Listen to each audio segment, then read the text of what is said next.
రైతులకు స్పష్టత అయ్యారా? ఈ పాటికి నార్లు పోసేసి నారు పెరుగుతుంది, ఇంకా రేపో మాపో నాట్లు వేసే కాలం వచ్చింది. కానీ ఇంతవరకు ఇలా ఒక కన్ఫ్యూజన్లో ఉంచేది. అంటే అసలు చెప్పుకునే దిక్కు లేదు, ఎవరు రైతుల బాధ వినే పరిస్థితి లేదు. ఇక్కడ ఈ ప్రభుత్వం మొద్దు నిద్రపోతా ఉంది, రైతులకు స్పష్టత ఇచ్చేటువంటి పరిస్థితి లేదు. అందువల్ల మేము ప్రభుత్వాన్ని డిమాండ్ చేస్తా ఉన్నా, తక్షణమే రైతులకు యాసంగి పంటకు నీళ్ల విషయంలో స్పష్టత ఇవ్వండి. లేదంటే క్రాప్ హాలిడే ప్రకటించి రైతులకు నష్టపరిహారం అని ఇవ్వండి, డబ్బులు ఇవ్వండి. ఇది గవర్నమెంట్ ఫెయిల్యూర్. అయితే నీళ్లు ఇవ్వండి, నీళ్లు ఇవ్వకపోతే నీళ్లు ఇవ్వలేకపోతున్నామని ప్రజలకు రైతులకు స్పష్టత ఇచ్చి ఎకరానికి ఎంత ఇవ్వాలనో రైతులకు డబ్బులైనా ఇచ్చి రైతులను ఆదుకోండి.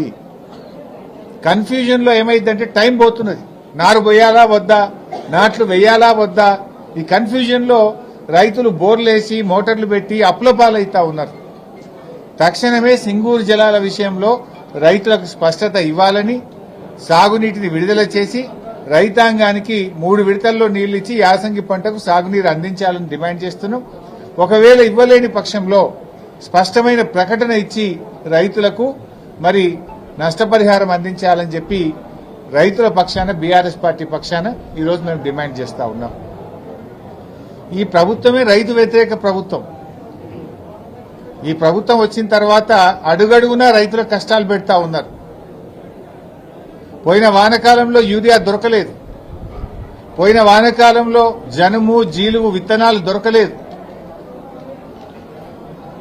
రైతులను రకరకాల ఇబ్బంది పెడుతున్నారు. ఇదే మెదక్కొచ్చిన ముఖ్యమంత్రి గారు ఏడుపాయల అమ్మవారి మీద ప్రమాణం చేసి, మెదక్ చర్చి మీద ప్రమాణం చేసి రుణమాఫీ చేస్తా 15 ఆగస్టు కల్లా అన్నాడు. ఎన్ని 15 ఆగస్టులు పోయినాయి రేవంత్ రెడ్డి? ఎందుకు ఈ రోజుకు రుణమాఫీ పూర్తి కాలేదు? కేవలం 40% మంది రైతులకు మాత్రమే రుణమాఫీ జరిగింది. ఇలా రుణమాఫీ విషయంలో రైతుల్ని మోసం చేసినారు, రైతు బంధు విషయంలో రైతుల్ని మోసం చేసినారు, బోనస్ విషయంలో రైతుల్ని మోసం చేసినారు, ఎరువుల సరఫరాలో ఫెయిల్ అయిపోయినారు, విత్తనాల సరఫరాలో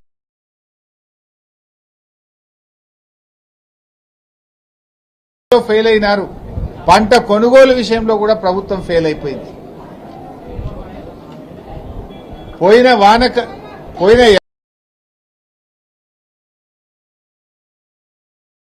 యాసంగి బోనస్ ఇప్పటి వరకు రాలేదు. రాష్ట్రంలో పోయిన యాసంగిది 1200 కోట్ల రూపాయల బోనస్ ఇంకా కూడా ప్రభుత్వం ఇయ్యడం లేదు. 6 నెలలు అయిపోయినా బోనస్ పైసలు పడతలేవు. ఈ వానకాలం బోనస్ కూడా 600 కోట్లు బకాయి పడ్డది ప్రభుత్వం. పేరుకేమో 24 గంటల్లో వేస్తున్నాం, తెల్లారే ఇస్తున్నాం అంటున్నారు. నెలలు గడిచిపోయినా యాసంగి బోనస్ బల్లే, వానకాలం బోనస్ బల్లే. యాసంగి 1200 కోట్ల రూపాయలు పెండింగ్ ఉంది, యాసంగిలో ఈ వానకాలం 600 కోట్లు పెండింగ్ ఉంది. 1800 కోట్ల రూపాయలు బోనస్ ఈ రోజు కూడా పెండింగ్ లో ఉన్నాయి. ఈ బోనస్ డబ్బులు ఎప్పుడు ఇస్తారు అని రైతుల పక్షాన్ని నేను అడుగుతా ఉన్నా.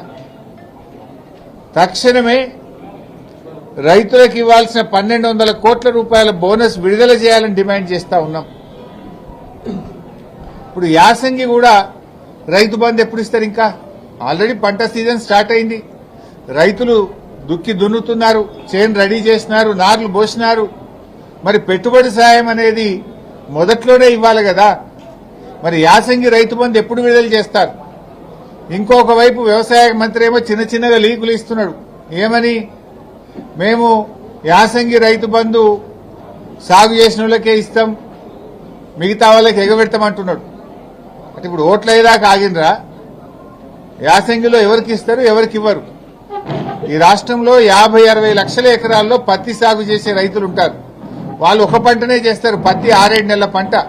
మరి ఆ పత్తి రైతులకు ఇస్తారా, ఇయ్యరా?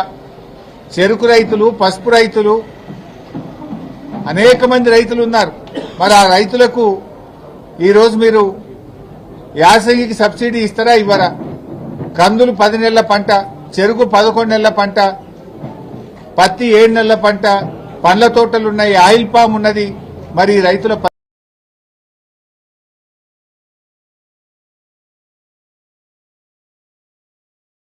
పరిస్థితి ఏంది? అంటే నువ్వు అప్పుడేమో రేవంత్ రెడ్డి 3 పంటలకు ఇవ్వాలి రైతు బంధు అన్నాడు, ఇప్పుడేమో 1 పంటకే ముక్కులకు వచ్చిందా? ఇప్పటికే నీ ప్రభుత్వం వచ్చిన తర్వాత 2 ఏళ్లలో 2 పంటలకు రైతు బంధు ఇచ్చినావు, 2 పంటలకు రైతు బంధు ఎగ్గొట్టినావు. మరి ఇప్పుడు యాసంగి రైతు బంధు సంగతి ఏందో స్పష్టంగా చెప్పాలి. అందరూ రైతులకు కూడా యాసంగిలో రైతు బంధు నిధులు వెంటనే విడుదల చేయండి. పెట్టుబడి కోసం ఇచ్చే సాయాన్ని ఆలస్యం చేయొద్దు. తక్షణమే రైతు బంధు డబ్బులు విడుదల చేయాలని చెప్పి మేము ప్రభుత్వాన్ని డిమాండ్ చేస్తా ఉన్నాం. జనరల్ గా ఎప్పుడైనా కూడా రైతుకు యూరియా అనేది బీఆర్ఎస్ హయాంలో, కేసీఆర్ గారి హయాంలో ఒక్క ఫోన్ చేసి ఆటో ఆయనకు చెప్తే యూరియా బస్తాలు తెచ్చి బైక్ ఆడేసిపోయింది, ఇటు కాడేసిపోయింది.